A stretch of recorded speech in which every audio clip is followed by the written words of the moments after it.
So how can you fix this thing? How can this thing be fixed? First thing is decriminalization, period. I mean, you don't lock somebody up when they just need help trying to get their life together. And drugs are a fucking symptom. Stop treating the symptom. I mean, we got people all cooped up telling them they got fucking personal defects, whatever the fuck that means.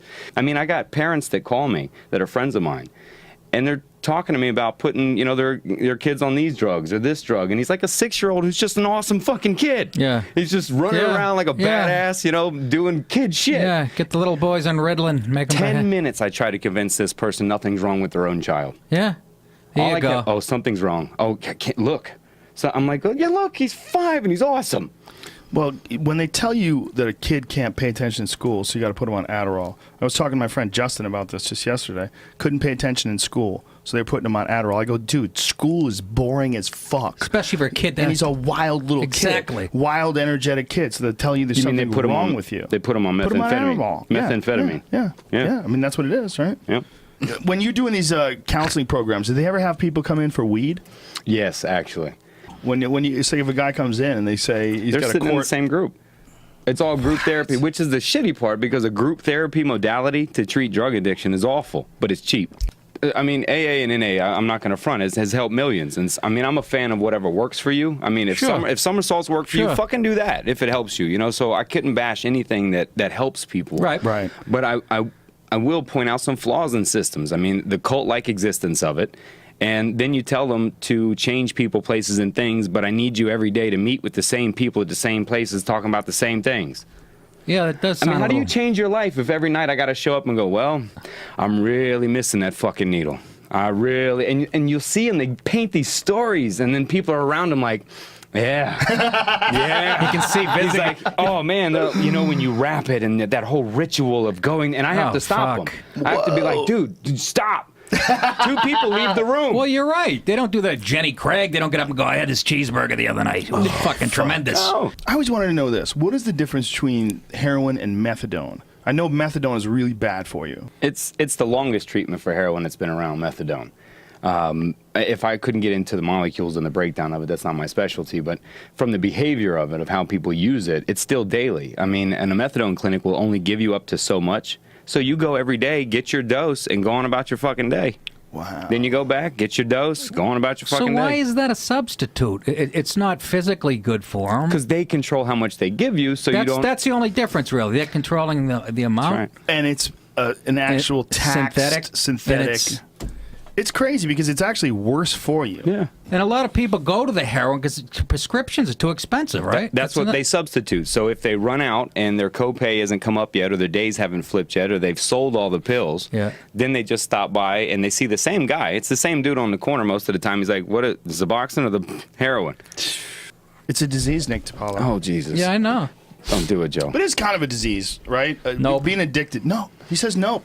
Just nope. No room for discussion. You say nope as well. I love the discussion. There's room for discussion. I've fucking discussed it a million times. Don't bring it up in a facility, let me get rid of the word disease, because I think disease, like a lot of other words, has a lot of weight behind it. It's general, though. So let's just say instead of a disease, when a person becomes addicted to something, there's obviously a physical issue.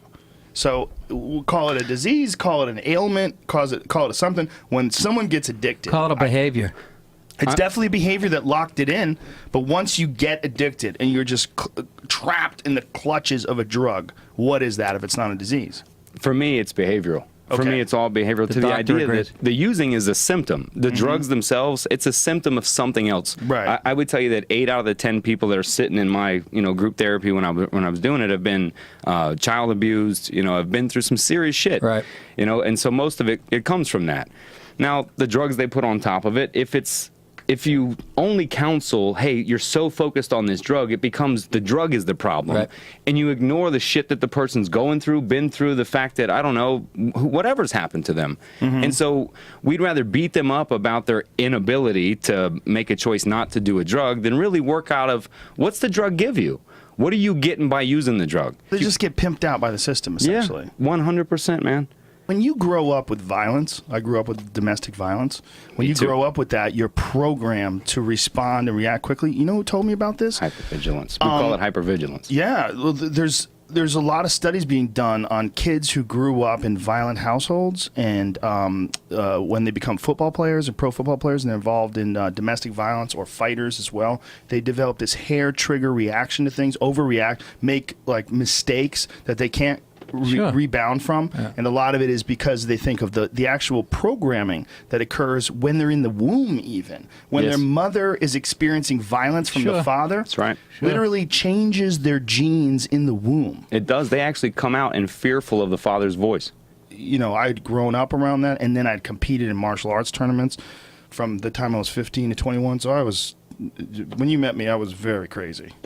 I was like from 21 till like it took me a long time to relax. You know, I feel the same, Joe. I don't know what your family life was like, but mine was violent every day, man, day in and day out. And I played football myself. I used to be 245, I was a lot bigger than this, and you know, I had that hair trigger. That was the reaction, and that's why I went into football. And what I like to talk to people about is, I mean, it's a war zone. When your home is really like that and you're a child, there's no difference than going to Afghanistan. That's horrible. And a soldier going through what they go through. Right, post-traumatic stress. And then a 3-year-old that every day is watching, you know, his father choke his mom to sleep. Right. Or throw her across the room or put guns in their own mouths. The violence does so much for the influence in what children do and become and how they react. I mean, if you go back to the primal era, you know, when we had to react, it was life or death, fight or flight. You implement that into a 3-year-old who literally, or 7 or 5, who's literally worried about the big monster named Daddy who's going to cut on the hall light and come in the room. Yeah. I mean, this is a fucking giant to these tiny, you know. Right. And then you're picked up and then we add that, and then think about that woman who was molested by her brother and her father. Add that. Fuck. That's right. And you're going to say, what? Come here for 30 days and let's talk about it and good luck.